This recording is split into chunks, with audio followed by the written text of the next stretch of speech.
एक युग का आईना। कलयुग को अक्सर अधर्म, पाखंड और स्वार्थ का युग कहा जाता है। लेकिन यह भी सच है कि इसी युग में आध्यात्मिक उत्थान की सबसे अधिक संभावनाएं होती है। एक छोटी सी कहानी के माध्यम से इसे समझते हैं। कथा, सत्य और कलयुग।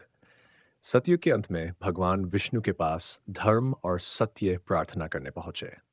प्रभु, कलयुग आने वाला है। लोग झूठ बोलेंगे, बेईमानी करेंगे, अपनों को ठगेंगे। हमारी स्थिति क्या होगी? भगवान मुस्कुराए, कलयुग में अधर्म की अधिकता होगी, लेकिन यही वह समय भी होगा जब थोड़े से भी सत्कर्म का फल हजारों गुना मिलेगा। सत्य और धर्म चकित होकर बोले, कैसे प्रभु? भगवान ने कहा, सतयुग में एक दिन का तपस्या करने से उतना पुण्य नहीं मिलता जितना कलयुग में एक सच्चे हृदय से लिया गया भगवान का नाम देता है। ये युग कठिनाइयों से भरा होगा, लेकिन जो भी सच्चे मन से भक्ति करेगा उसे तुरंत फल मिलेगा। मन, कलयुग के बारे में विचार। कलयुग दोषपूर्ण है लेकिन अवसर भी देता है। कठिनाइयां हैं लेकिन सच्चाई और भक्ति से सब संभव है। दा, छल और पाखंड का बोलबाला है, लेकिन इन्हीं के बीच ईमानदारी रखने वाले चमकते सितारे की तरह होते हैं। आसान भक्ति मार्ग। अन्य युगों की तुलना में यहाँ नाम स्मरण ही मोक्ष का द्वार खोल देता है। इसलिए कलयुग को अंधकार मानकर हताश नहीं होना चाहिए, बल्कि इसे आध्यात्मिक उत्थान का अवसर मानकर आगे बढ़ना चाहिए। कलयुग, मोह और माया का जाल। एक समय की बात है, एक गांव में सत्यनारायण नामक एक संत रहते थे। वे सदैव सत्य बोलते, ईमानदारी से जीवन जीते और लोगों को धर्म का मार्ग दिखाते थे। लेकिन समय के साथ गांव के लोग बदलने लगे। लालच, कपट और स्वार्थ बढ़ता गया। एक दिन एक व्यापारी संत के पास आया और बोला, बाबा, ये कैसा युग है? लोग झूठ बोलकर अमीर बन रहे हैं, बेईमानी कर रहे हैं और फिर भी सुखी दिखते हैं, जबकि मैं ईमानदारी से व्यापार करता हूँ फिर भी नुकसान उठाता हूँ। क्या सच में ईमानदारी का कोई मूल्य नहीं बचा? संत मुस्कुराए और बोले, कलयुग में सच्चाई की परीक्षा कठिन है, लेकिन उसका फल अमृत के समान होता है। आओ, मैं तुम्हें कुछ दिखाता हूं। सबक देने की युक्ति। संत ने व्यापारी को गांव के बाहर एक पुराना कुआं दिखाया। कुएं के पास दो पौधे लगे थे। एक पौधा हरा भरा था, दूसरा सूखा हुआ था। संत बोले, ये जो हरा भरा पौधा है, ये जंगली बेल है जो बिना मेहनत के भी बढ़ती जाती है। और ये सूखा हुआ पौधा वह है जिसे मैंने प्रेम से सींचा था, लेकिन इसकी जड़ें मजबूत बनने में समय ले रही हैं। व्यापारी बोला, तो इसका क्या अर्थ हुआ? संत ने समझाया, कलयुग में झूठ, बेईमानी और पाखंड जंगली बेल की तरह तेजी से बढ़ते हैं, पर उनकी जड़ें कमजोर होती हैं। जबकि सच्चाई और ईमानदारी के वृक्ष को समय लगता है, लेकिन जब यह बढ़ता है तो सहस्रों को छाया देता है। व्यापारी को सब समझ आ गया। वह बोला, तो सच्चाई पर डटे रहना ही सबसे बड़ी जीत है? संत बोले, हाँ, कलयुग में यह सबसे कठिन कार्य है, लेकिन यही असली भक्ति और मोक्ष का मार्ग है। कलयुग में अधर्म जल्दी फलता फूलता है, लेकिन उसका अस्तित्व क्षणिक होता है।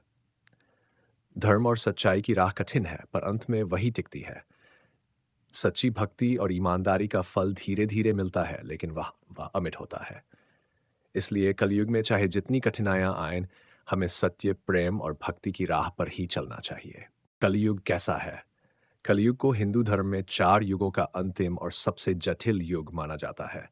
ये एक ऐसा युग है जहां अधर्म, पाखंड, लोभ और स्वार्थ का बोलबाला होता है, लेकिन साथ ही इस भक्ति और साधना का मार्ग सबसे सरल भी बताया गया है। कलयुग की विशेषताएं। मर्द, अधर्म की प्रधानता। सत्य, नैतिकता और धर्म की शक्ति कम होती जा रही है और लोग अपने स्वार्थ के लिए कुछ भी करने को तैयार रहते हैं। 2, पाखंड और धोखा। लोग दिखावे में अधिक विश्वास करने लगे हैं, आचरण से कम और वाणी से अधिक धार्मिक बनने लगे हैं। 3, लोभ और स्वार्थ।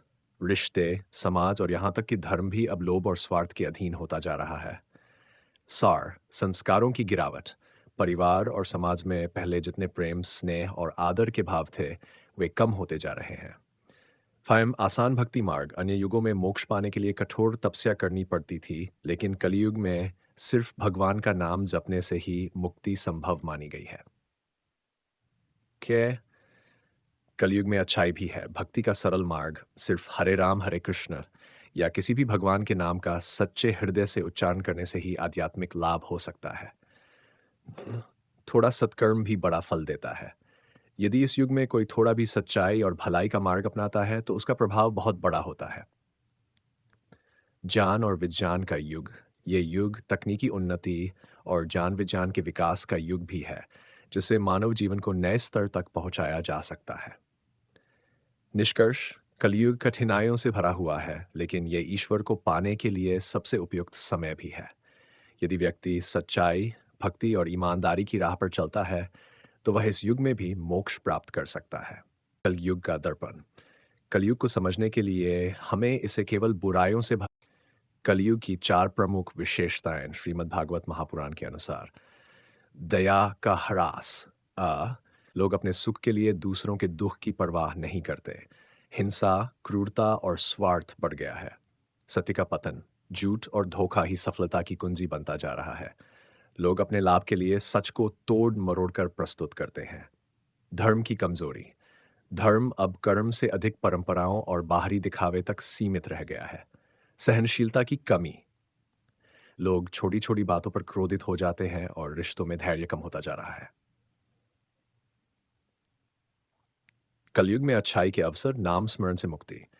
सतयुग, त्रेतायुग और द्वापर युग में कठिन तपस्या और यज्ञ करने पड़ते थे, लेकिन कलयुग में केवल ईश्वर का नाम लेने से ही मोक्ष संभव है। दा थोड़े पुण्य का बड़ा फल। यदि कोई व्यक्ति थोड़े भी अच्छे कर्म करता है तो उसे कई गुना पुण्य मिलता है। आत्मज्ञान का युग। विज्ञान और अध्यात्म दोनों का संगम है, जिससे व्यक्ति स्वयं को जानकर मोक्ष की ओर बढ़ सकता है। सार अवसरों का युग। ये युग कठिनाइयों से भरा है, लेकिन जो मेहनत और सच्चाई से चलता है उसे सफलता भी बहुत तेजी से मिलती है। कलयुग पर एक शिक्षाप्रद कहानी। एक राजा और संत की कथा।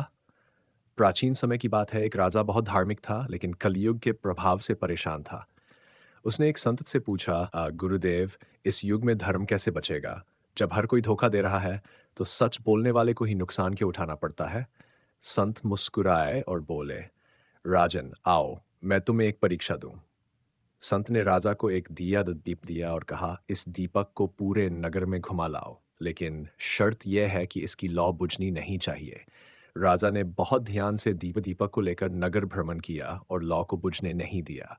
जब वह वापस आया, तो संत ने पूछा, तुमने नगर में क्या देखा? राजा ने कहा, मैंने कुछ नहीं देखा कि मेरा पूरा ध्यान दीपक की लौ बचाने में था। संत ने कहा, बस यही सीख है राजन। कलयुग में चारों ओर अधर्म और पाप होगा, लेकिन जो व्यक्ति अपने धर्म रूपी दीपक को बचाने पर ध्यान देगा, वह कभी गिर नहीं सकता। कलयुग में क्या करना चाहिए?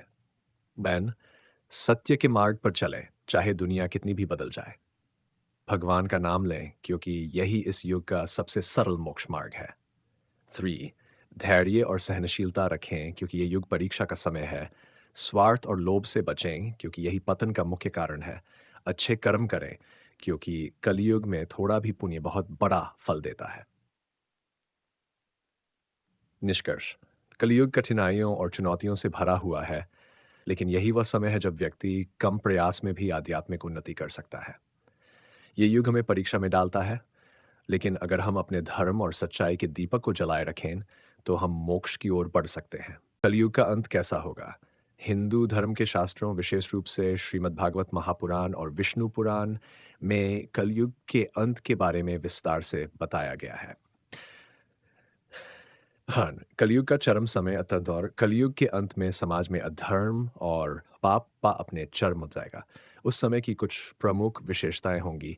सत्य और धर्म लगभग समाप्त हो जाएंगे। लोग केवल स्वार्थ और लालच के लिए काम करेंगे। परिवार और समाज टूट जाएगा। माता पिता और संतान के बीच प्रेम नहीं रहेगा। रिश्ते सिर्फ लाभ हानि पर आधारित होंगे। भूख, युद्ध और विनाश फैलेगा। पृथ्वी पर अन्न और जल की भारी कमी होगी, जिससे लोग एक दूसरे से लड़ेंगे। राजाओं शासकों का पतन, शासक भ्रष्ट होंगे और वे जनता का शोषण करेंगे। ज्ञान और शिक्षा का पतन, लोग ज्ञान की बजाय सिर्फ पैसे और भौतिक सुख को ही महत्व देंगे। जब पाप अपनी सीमा पार कर जाएगा और पृथ्वी अत्यंत कष्ट में होगी, तब भगवान विष्णु कल की अवतार के रूप में प्रकट होंगे।